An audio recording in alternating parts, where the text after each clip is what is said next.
Hey guys, it's John with LTE. We have a new update for our 993 that is actually moved from one lift to another. We have now called this the Project Lift, so it is going to live there for a little bit longer right now. But right now we have our steering rack.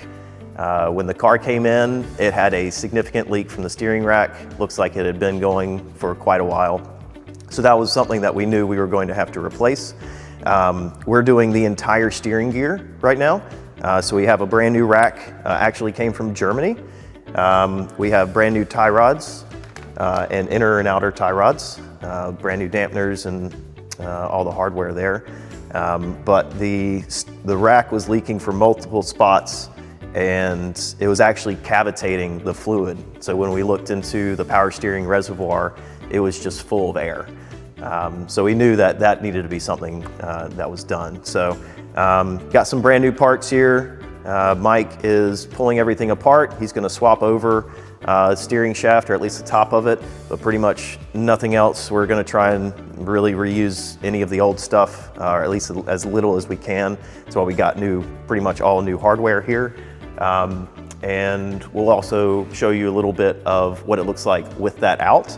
And kind of the neat engineering that they did with these cars, where they actually put the brake booster right next to the steering rack instead of on the firewall like normal cars would have. We're here underneath the car now. I did want to show you a little bit of where the steering rack goes.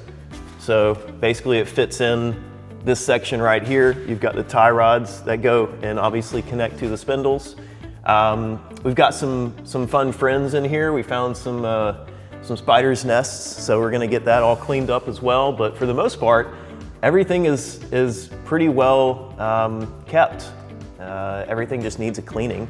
We've got quite a bit of power steering oil here, so we're gonna get that cleaned up.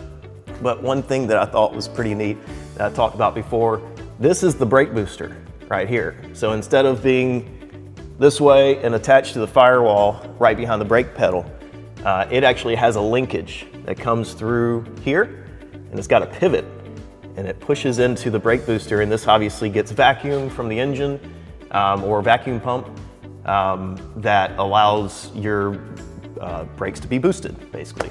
So it's not all manual brakes, which we don't want with a high-performance car. The entire fuel system was replaced, so we didn't want any chances of having any dirt, making it to the engine, just because the fuel was really nasty. Wanted to show y'all some changes that have happened since last time. I believe last time we were just showing some of the exhaust and we had a little bit of smoke coming out, so we wanted to take everything down. This is actually with it all put back together.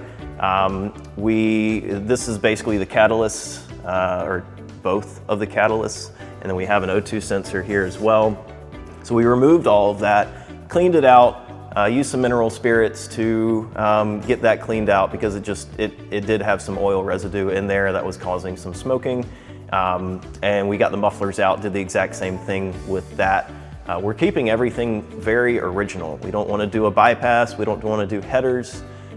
It's still a little dirty right now because we haven't done the full outer restoration for just the looks of the car.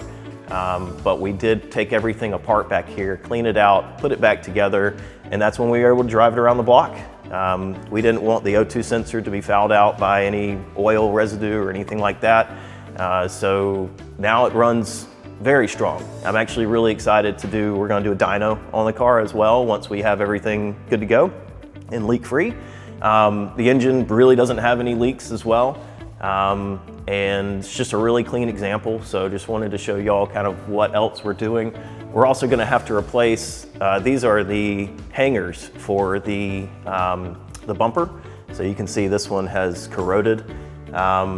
Pretty much that's the only corrosion that we've really seen. There's no amount of rust on this car. And this is gonna be the basically lowest portion of the car for the most part. And it is steel, so it will rust away. So we're getting brand new ones of those so that the bumper hangs on nice and tight. And we'll have it back together once we get the car all cleaned up.